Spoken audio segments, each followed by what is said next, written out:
Alright guys, we're here with Primo Acrylics. Today we're here in Ontario with Mr. Ian's tank. He has a form on Reef Central, and that name is Sweet Ride. I'm sure some of you have seen this tank before. It's a phenomenal, gorgeous, full-blown SPS Reef tank.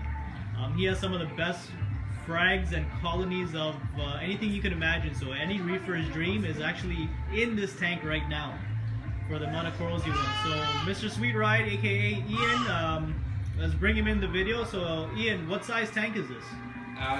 The tank is 110 gallon, standard 5-footer, 60-inch by 24-inch height by 18-inch width. 18-inch width. So let's take a side view. Let me show you guys what's happening here. If you look at the side of the tank, it's okay. If you look at the side of the tank, there's a complete gap there. Now that gap is from Ian cleaning the glass. Yeah. And I'll show you one coral. This is what's happening. If you can see that. So how did this happen? Is it just because you scrape it so much that coral just created like a invisible layer between the glass and the coral? Yes, by cleaning the glass. Okay. So just the magnet just barely fits between the glass and the coral. So let's just hope maybe we can get a frag out of that, Ian. But anyways, yeah, Ian, you know what? Let's go ahead. Let's pinpoint some corals here, some really high-end exotic corals. What do you got? What do you got here? Well, I'm sure a lot of people knows the Avenger, right there. Avenger is right there. The Reef Raft Avenger. Okay. The one behind it, I'm not showing fairly well in the video, is soon to be released Reef Raft Sub-Zero. I'm sure only one or two people have seen it.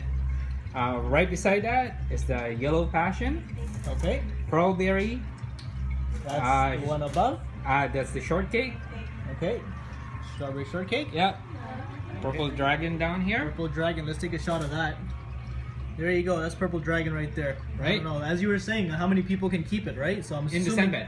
In a sandbed, exactly. So he has a SPS coral down in the sandbed.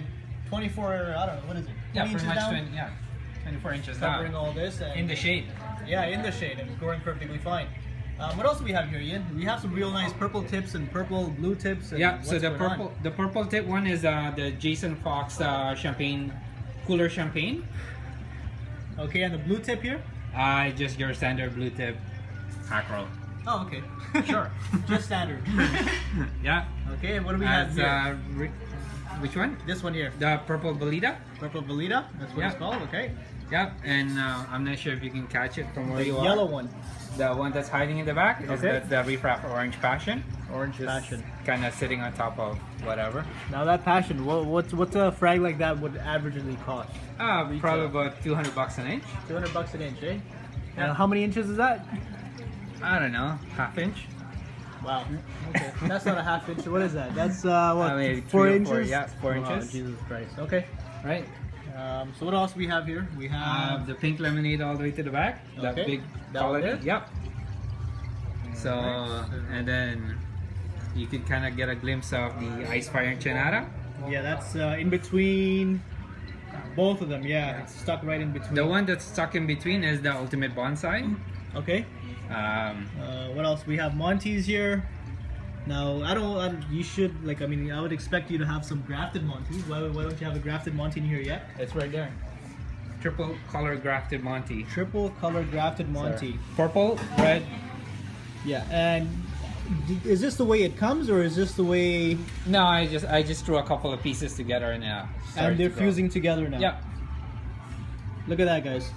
Fused 3 colors, and over what period of time did this happen?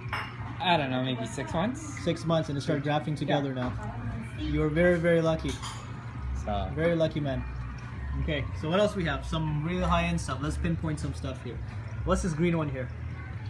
Good question. Okay, let's move on. To the side. So let's go on to the side view. Okay. So what's that right there? That's my purple monster. Purple monster, okay. This is my red Diablo, Reef Raft red Diablo. Red Diablo right here. It's rare coral. I mean, obviously a lot of things are rare in this tank. Yep. But how rare is this red Diablo right here? Fairly rare, I would say. Maybe a handful of people have something that size. Most of the time, as far as I know, when it came out, Yeah. they were about maybe 1 inch or so. 1 inch, huh? Yeah. Wow. Okay. So the Setosa, here? the common Setosa, is here. the orange Setosa, the branching Cyphastria. Okay. What else do we have?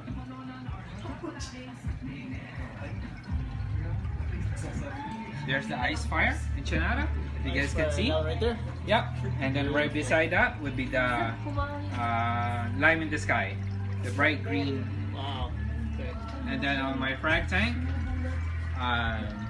there's Tierra del Fuego, there's Jaw Dropper, Reef Raft Golden Buddha, Reef Raft Matrix. I'm running out of, can't remember what else is there, but you guys kind of get the idea. And I see you have an amazing wall here of green star polyps. It's definitely a good look. As you can say, how often do you have to frag that? A lot? Pretty much one massive sheet of maybe 8.5 by 11 annually. Annually, okay. See, that's a lot. That's big time. So, okay, let's get into lighting now. What do you usually run? A tank like this? A lot of advanced reefers would say you're running actual metal halides. Right. But we have something a little different here. Well, close to something different. We have combination of, Ian, let's bring it in. We have T5. It's a T5 LED combo. So Okay. it's an ATI fixture. Okay. With a reef bright, 2 reef brights on each side as a supplement. Okay, supplement of Itenix, I guess, right? Yep. Now, what K are you running these lights at? So the white ones that you're seeing right now are Yep. your Coral Plus. So I believe they're about 14K. 14K. Now, do Yeah. you run a full spectrum of lights throughout the day, meaning like your 6 and 8s, or you just keep them constant? They constantly change throughout the day. Okay. I would say the full-blown all lighting on is Okay. only for about 4 hours total. 4 hours, okay. Right. The rest of the time it kind of just goes shift to shift to shift Yeah. on different spectrums. Okay, perfect. Filtration. Oh, sorry, how many watts is that LED, the T5s now? The T5s I'm running 6 54-watt bulbs. 654 watts. So you guys do the math on that. We're too busy looking at the SPS here. Now let's get into the sump. What do we have in the sump? What type of filtration are you running? I'm running your most complicated one. Just kidding. Here, this is why I like Ian's tank, and my tank is kind of focused on Ian's theory, and I'll let Ian explain why he's running this setup here. So in the setup we have 3 chambers, right? Right. We got a drain, Drain the same section as the skimmer. okay? And just your return.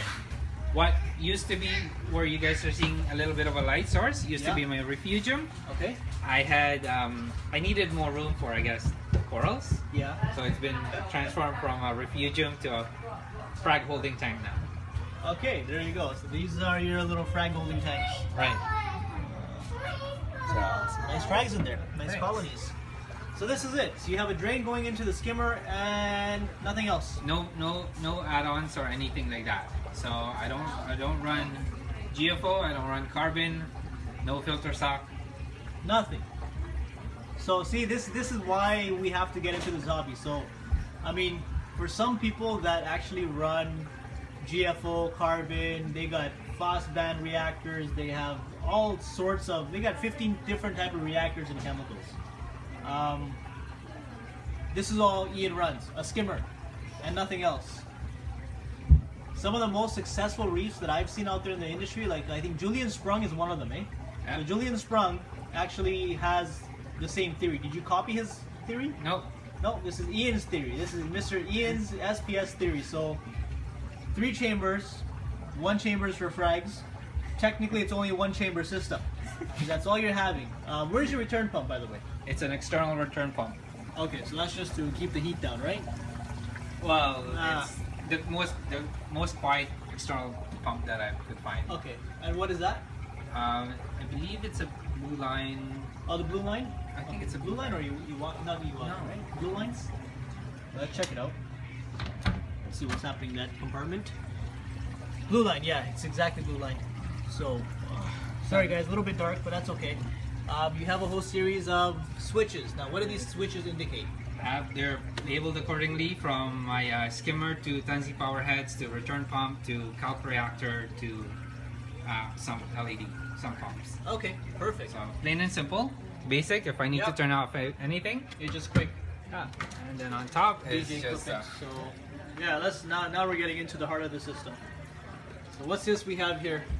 so your basic Tanzi multi-controller for your power heads. Okay. And then just your digital aquatics for that controls the light. Yeah. The main thing that it would control is the light. Then the secondary one, it would control the auto top off. Auto top off. Okay. And then it's just a redundancy on the top with the rest of that system. So messy wiring, but no, that's fine. You know what? That's okay. We can deal with the messy wiring. Okay, so what about dosing now? Now it's a big SPS tank. How much? What do you dose of? So let's start with what do you dose? so the system gets alk and calc. Okay. Is alk, calcium, and calc is also added as part of the top off. Throughout the day, I would say I go through about, I don't know, 1.5 gallons of evaporation. 1.5 gallons. That's through ATO. Yeah. Okay, so there's calc washer in the ATO. Yeah. Well, there's a reactor. A reactor, so it's a separate. Yeah. compartment. So Okay. yeah, we could zoom into that later. Yeah. And then above and beyond that, to maintain calcium and alkalinity, it's just your basic dosing system. Okay, so the Actually, yeah. Go ahead. people would probably be surprised on what I'm using. Okay, so Okay. we have alkalinity, calcium, and auto top off. So Yeah. what is that? Is that a dosing pump? It's actually the most expensive dosing pump you can buy at $19. That's a Tom's Aqua Lifter. Aqualifter. Okay. So there you go. You don't even need a $400 dosing pump. I'm only using an Aqua Lifter for the Okay. last, I don't know, 4 years. And it's working. I know those things are phenomenal. They work great. Now, is that running through your obviously digital controller, right? No, I actually just have a basic timer with that too. Oh, okay. So just a Digital basic timer. Okay, so Too lazy to put it on as part of the controller. yeah, a lot of programming. I know that. Right. So I see your alkalinity and calcium. How much of milliliters do you go through of that in a day? In a day, each one would be 400 ml of each throughout the day. Throughout the day. So And that would barely maintain my 400 calcium and about 7.5 alk. wow. And that container is 2.5 liters. Yeah. When do you have to top that off? Pretty much just over a week. Just over a week. Huh? Maybe 8 or 9 days, I believe. Wow. Okay. So a lot of calcium, a lot of alkalinity. Now your source, what do you use for calcium alkalinity? Is that It's a bulk reef supply. bulk supply powder? Yeah, powder. Okay. I just mix it. Okay. You know, it's the most inexpensive one out there, and Yeah. it's so far I haven't had any.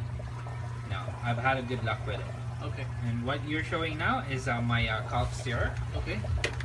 Your basic. Most of the people in the US would probably recognize Avest. Yeah. Avis Marine. Yeah. Yeah, Good and it just steers the calc All day 24/7, all day long. The good thing about this is it's not the actual reactor. It's not pressure. Yeah. It's just gravity fed. So Let's explain that. so what happens is if my sensor on my sump, when it detects that I need water, Yeah. it turns on the pump. From the pump, it pulls the water from my reservoir, Okay. puts it on the reactor, and then whatever after the reactor, it Oh. Okay. That's it. So it's from the pump to the auto top off and auto top off to the reactor, right? just yep And then into your sump. into my sump. Okay. That's it.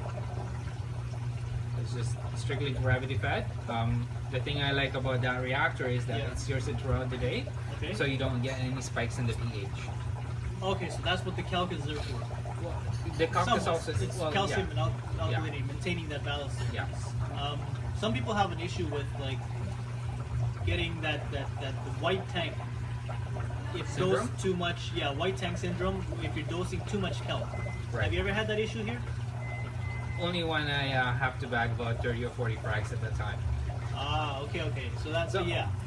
So I still get that because realistically, when you take out about 10 or 15, about 5 to 10 gallons of water, Yeah. you will have that, but then I would say within a couple of hours it will settle down. Okay. So no issue. Okay.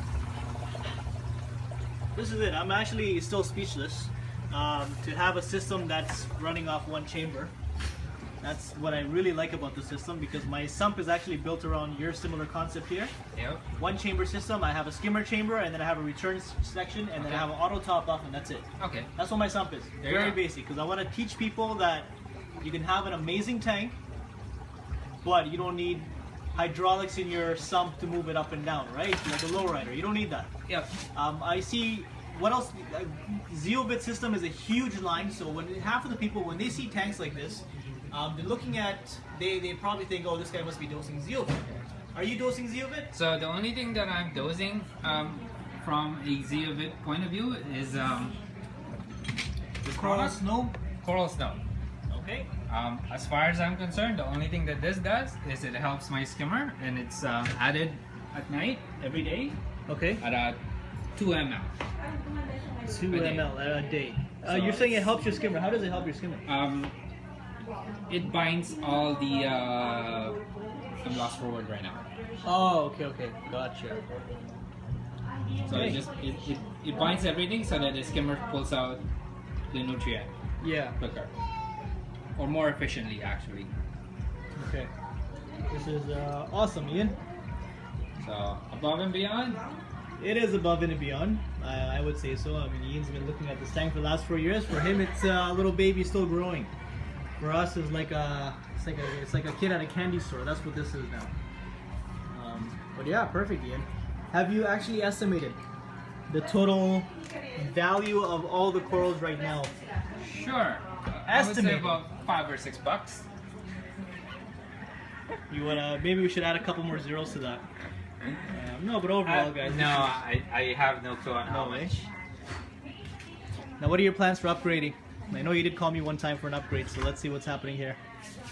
Do you guys think Mr. Ian should upgrade to a wider tank? Post your comments below. Let's see what maybe this can convince Mr. Ian to get a high-end Primo Reef Acrylics aquarium.